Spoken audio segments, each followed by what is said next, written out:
So Hassan Reddick just got traded, and much has been made to do about Howie Roseman's line of thinking when he did that. But hey, Howie's gonna do what he does because making moves like this and not following the typical trajectory, this is how we do. And get on board or be prepared to be frustrated. Anyway, let's dive into it. What's up? It's your boy Cintron coming back at you with another analysis video. And kid you not, that's my real name. Howie Roseman doesn't care about your mock drafts. We know he don't give two shits. He gonna do what he gonna do. And this has been an atypical season, off season, and I'm here for it all. So we're a month away from the draft, and while no one knows for sure who the Eagles will draft or even where they will draft because you can never rule out a trade, we do know a few things. And yeah, how he can move up or down the board, and I hope he moves down to get some more picks, but I hope he also moves up to get a player that I really like. Quinton Mitchell, but it's a long shot. We'll talk about cornering the market a little bit later in a second. We know that if you just blindly assume that Howie will draft an offensive or defensive lineman in the first round of any draft, you will look pretty smart because he's done that 8 out of the 11 first round picks that he's had. It's a mixed bag. Lane Johnson, elite. Andre Dillard, miss. But, I think he could have been serviceable at best, especially with Jeff Stoutland in his system. Fletcher Cox, hit, big hit. Jordan Davis, jury's still out, but, this year I feel like will prove a lot by way of making that a yay or nay. Jalen Carter looks like a good start, but, we never know. So, you can't say it's in the bag. And Marcus Smith, obviously a bust. Derek Barnett, not quite a bust, but just wasn't what we're looking for. We didn't draft him 14th overall to be a serviceable role player. He was supposed to be a star. And Nolan Smith, the jury's out, but it's a bad start. 1 sack last year. Yeah. So, there's some hits and misses there, but he's going to apply his trade in drafting those offensive or defensive linemen. And for the most part, I think he's going to be successful because not just, it's the first rounders we, pay attention to, but it's guys like Milton Williams in the third or fourth round. Guys like Marlon Tuilapototu. It's bringing in some of the free agents like Hassan Reddick, Josh Sweat in the fourth round that really make, those selections and that attention paid to those positions pop and really give credence to his philosophy. So corner, an extremely popular choice in mock drafts has been cornerback, and for a good reason. But the Eagles under Howie Roseman not only don't draft cornerbacks high, they really don't draft them high. I hate that we don't draft them that much, to be honest with you. I should, I'd rather them have said that. Here are the first cornerback drafted, if at all, with Howie Roseman in charge and the draft pick. And there's been others as well. But Keely Ringo, he was number 105 overall, and drafted in the fourth round, but worth a third round selection as we traded that, I think, futures pick to get him, to move up and get him. So, the belief there that we're getting possibly a starter. Of course, the jury's still out rookie year, but he did show some promise, but he also had some holes in his game. Eli Ricks was a undrafted free agent we got in, and, he looked good. Zach McPherson, it's funny, he's been here for several years, but we haven't seen enough because they haven't put him out there on the field, but he looked like he might be somewhat of a player, but we'll have to see, and whether he competes for snaps on the interior or the exterior this year. Vontae Maddox, also, obviously he was a hit, but just couldn't stay healthy, so that dings that draft grade there because A+ talent, but you got to be able to have your best ability be availability. Sidney Jones, we drafted him hurt. I was always out on that and turned out to be right, but I think that injury just sapped his athleticism and really stymied his development. And then we went on to draft Rasul Douglas, who has gone on to be a serviceable playmaker at times for several teams, or say 2 teams, Green Bay and then the Bills. So we missed on that. Blake Countess, I think he developed into a decent player. Don't know how long he stayed in the league. I think he did end up having a 6, 7, 8 year career. Jordan Poyer obviously missed on this one because he went on to become a safety, a pretty good starter for the Bills, and we just typecast and miscast him there. Brandon Boykin had a lot of potential, but I never feel like he fulfilled it. But the guy was pretty good to be drafted, I think, in the 4th round. And there in 2012, he had 6 picks for us one year, and just I think he was tragically miscast. Should have never put him in the position that we did. I think we asked him to do too much instead of slotting him where he should have been, maybe as a slot corner. So, some hits and misses there, but we've also spent some day 2 picks on guys by way of trade. So we traded for Ronald Darby. He helped us win a Super Bowl. Wasn't the best player, but he was, good in spots. I just remember them calling him fish face. I'm like, damn, bro, that's just harsh. At least he paid though. And a 3rd and a 5th for Darius Slay. That mostly worked out for us. He was a Pro Bowler here, and he's still okay. He's advanced in age for a cornerback. He's a grandfather, 33 years old. So we won that trade, I would say.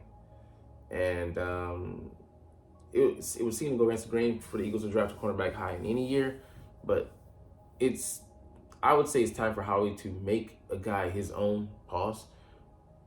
No Diddy, but if we can get Quinyon Mitchell or potentially Terrion Arnold, we can draft a Pro Bowler, develop him, and pay him and keep him instead of having to go the mercenary route and bringing guys from other franchises. And there's nothing wrong with that, but it just costs you somewhere down the line. Either you pay for it straight out in money, or you might do both, trade and either give up the financial goods, or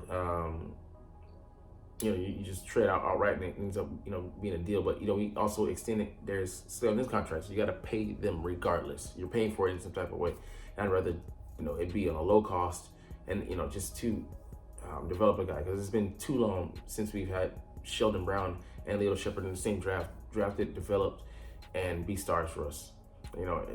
Though they're Sheldon did end up having the overall better career, and Leo had the better highlights. But it is what it is. Definitely not regrettable picks. So Cooper DeJean, they've had visits. Terrion Arnold, Kool-Aid McKinstry, Ennis Rakestraw, Chris Abrams Drain, who was a slot. Ennis Rakestraw, he's like the tier 2. I don't like him. It's too slow, and he's a little bit too antsy, handsy. Don't think he's gonna pan out in the league. Kool-Aid McKinstry, cool guy.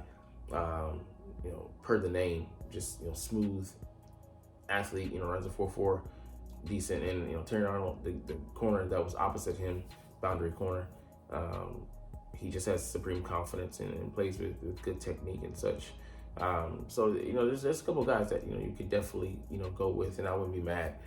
TJ Tampa, a guy in the 2nd round, I would love to have, who I think would be a perfect fit in this Vic Fangio scheme. There's just so pick your flavor kind of type-ish. And I keep saying that because 21 Savage, but there's ways to like. Of course, it's a gamble. It's a crapshoot going in the draft, but rather than going with a proven commodity, as you've been apt to do with the likes of Ron Darby and Darius Slay. But I want us to develop a guy. I just really not even for a sense of pride, even though it's like a minuscule amount of that, but the cost control, especially you got to hit on your picks, and you're in a great position with the cap. Every cycle, every couple of years, but it just will give us so much flexibility. Right, patience is virtue. Since Howie Roseman's return in 2016 from exile from the Chip Kelly saga, the Eagles have drafted a lineman on either side of the ball in any round. It's been with the intention to have them either start the season as a backup or rotational player. So we don't draft guys to be flat out starters for us, even though there's guys in every draft that could do so. But I think it's a good plan, to prevent guys from going bust, and pause. Not in this kind of way. You know what I'm talking about. But you definitely want to mitigate the risk, and having them in a rotation, as we apt to do it, at the D line, on the D line, keeps guys fresh, but also throws curveballs at the offense constantly and helps us to frustrate them. And that doesn't put too much pressure on one guy, as we were apt to do. Keep saying apt, but Hassan Reddick and Josh Sweat, in a stretch of 3 or 4 games, they were playing like upwards of 80 snaps, and they wore down. And that was on us for not having a deep enough rotation. Howie Roseman missed last year on some of the guys, the third and fourth, supposed to be, the curveballs. They were ended up being straights and got hit out of the park. So Derek Barnett, he was fourth in D in snaps, so he was in the rotation. Brandon Graham, he was looked at to be a starter, but it took him a couple of years to develop. So Vinny Curry, drafted him as a backup, but he ended up being a starter for us for a couple seasons. Was effective. And Chris Long, he's a journeyman at that point. Andre Dillard, never got the chance to get off the ground because by the time he was ready, Malina took his spot and saved that first round pick we wasted on him, with him being a 7th round pick. So, rise from the ashes and then, crash and burn at your height. Jalen Carter started one game, but he played a majority of snaps in a handful of games. Way more effective his rookie year than Jordan Davis. Played just 42% of the snaps, and then he got injured and then curtailed his development. Nolan Smith, yeah, he definitely wasn't going to start versus Hassan Reddick and Josh Sweat, or ahead of Brandon Graham, but we're counting on him this year. We've gone young at D tackle and that one position at, Bryce Huff included, but he's 25 on the edge to get more out of those younger guys and have them for more of their prime. But Sidney Jones, he wasn't in position because he was hurt. Got a meaningless, I think, week 18 start in Dallas, and we already had things locked up, I think. Dallas Goedert brought him along slowly because we had Zach Ertz in place. But, the theme here, you're seeing that, having veterans in place so you don't have to put too much pressure on the rookies' shoulders. You don't have to look to them to be your end-all, be-all. It just helps them for, the overall progression of their, over the progression of their career. They can acclimate to the NFL, bring them along at their own speed and not, feel rushed and not waste their potential and just, have them crash and burn. J.J. Arcega-Whiteside was trash, but he did have a chance to develop behind Nelly, Alshon, and Deshaun Jackson, which isn't, definitely isn't bad. Miles Sanders, he was ready, but we just kind of tried to redshirt him. But Jordan Howard was a nice back to have, so I love that rotation that we had there. Landon Dickerson started out as a backup. Cam Jurgens only played 35 snaps, so you can see. But in the second year, he was starting. He hit the Pro Bowl last year. Cam Jurgens, played. He was effective for us at times as a guard, playing out of position. He will be center this year. But Carson Wentz, Jalen Reagor, Devonta Smith didn't get that luxury. He didn't need it. He was just doomed, I think, from the beginning, overdrafted. And Carson Wentz, he curtailed his own development. But definitely we have a possibility to draft an edge, but I feel like that would be, the wrong priority to go after when we're, is it a generational talent we're getting there? Or is it just, someone, we're just adding a piece? I feel like, we can address that in later rounds. There's not a guy good enough out there who we have to have. Rebuild the rotation because, Nolan Smith, I get it, and Bryce Huff are the only guys under contract for 2025. But you can add, like I said, you can add a guy, second, third round, maybe trade up, sacrifice some future pieces. But it doesn't have to be a priority. We've done a great job by way of free agency and picking up guys so we don't have to be vexed, taxed, reaching, and then get taught with where we're going to draft. So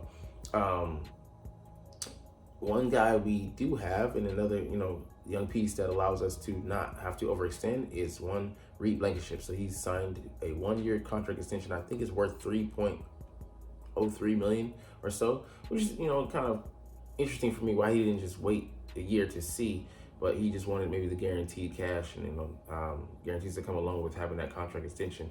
Thought I would have got more on that, of that because he was a Pro Bowler last year, and him reaching that, he more than doubled his salary I think this season.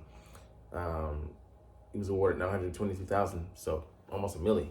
Shout out to him, congratulations. But people that are upset with his performance, his play, sorry, I got to deal with another year of him. I think he's a highly dependable safety, and paired with a guy like C.J. Gardner-Johnson, he's going to be able to play a huge role.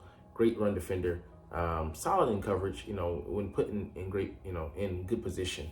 And I think Vic Fangio will be able to make use of these safeties and have them complement each other. Because last time it was him coming in for CJ, now they'll share the field. And I'm happy to see him around, was thinking about that. And I think also this solidifies that you don't have to be pressed again in the draft. Maybe, I think in the later rounds, we could definitely bring in a fourth guy to have on a contract. I have a quartet, Sidney Brown, CJ, Reed, and then some new guy. And then you have them develop, but we're not worried about having to draft a starter, like so many other franchises out there, having to immediately bring in a guy in and potentially risk burning him out or ruining him. So anyways, we'll get up out of here on that note. But hey, I love talking about the Eagles and I love making these videos, so we're gonna try to do this officially. But as always, it's fly Eagles fly, and let's motherfucking go. Like, comment, share, subscribe. Thanks for watching. Check me out at Cintron, Cintron Anime, Cintron Life, or Cintron Laughs, or other social media.